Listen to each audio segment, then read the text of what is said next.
Edited by JS Music.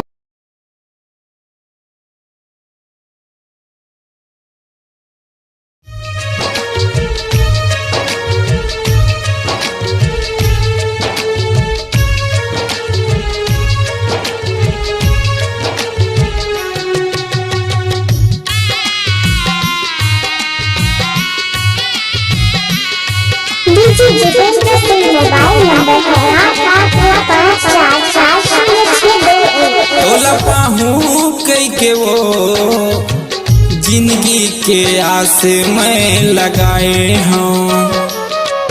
तोला पाहूं कई के वो जिंदगी के आस में लगाए हों। संगी बना हूँ कई के गा अंतस माँ तोला मैं बसाए हूँ। संगी बना हूँ कई के गा अंतस माँ तोला मैं बसाए हूँ।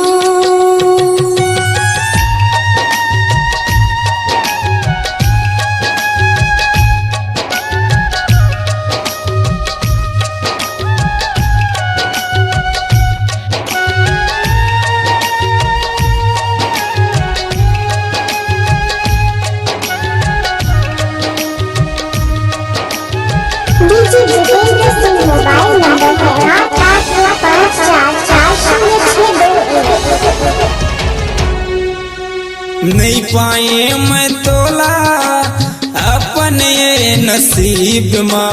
सपना देखे के हक नहीं है मोर गरीब ला।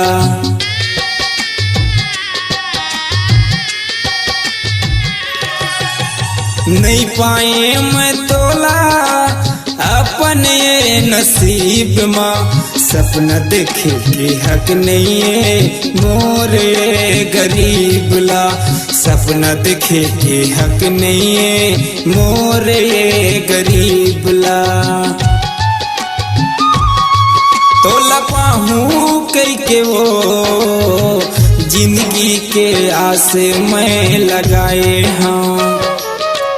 तोला पाहूं कई के वो जिंदगी के आस में लगाए हों।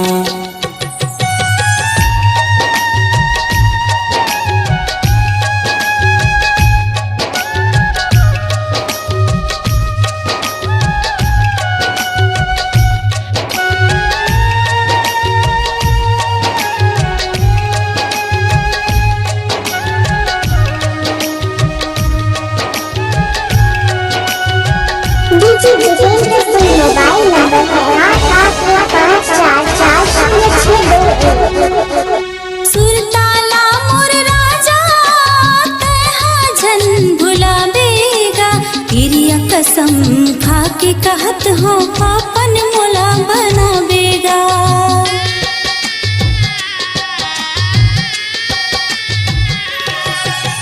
सुरताला मोर राजा तहा झन भुलावेगा। हिरिया कसम खा के कहत हो पापन मोला बनावेगा। हिरिया कसम खा के कहत हो पापन मोला बनावेगा। संगी बना हूँ कई के गा अंतस माँ तोला मैं बसाए हूँ। संगी बना हूँ कई के गा अंतस माँ तोला मैं बसाए हूँ। तोला पाहूं कई के वो जिंदगी के आस में लगाए हों। संगी बना हूँ कई के गा अंतस माँ तोला मैं बसाए हूँ। जिंदगी के आस में लगाए हों। अंतस माँ तोला मैं बसाए हूँ। जिंदगी के आस में मोबाइल नंबर है लगाए हों। 88544662।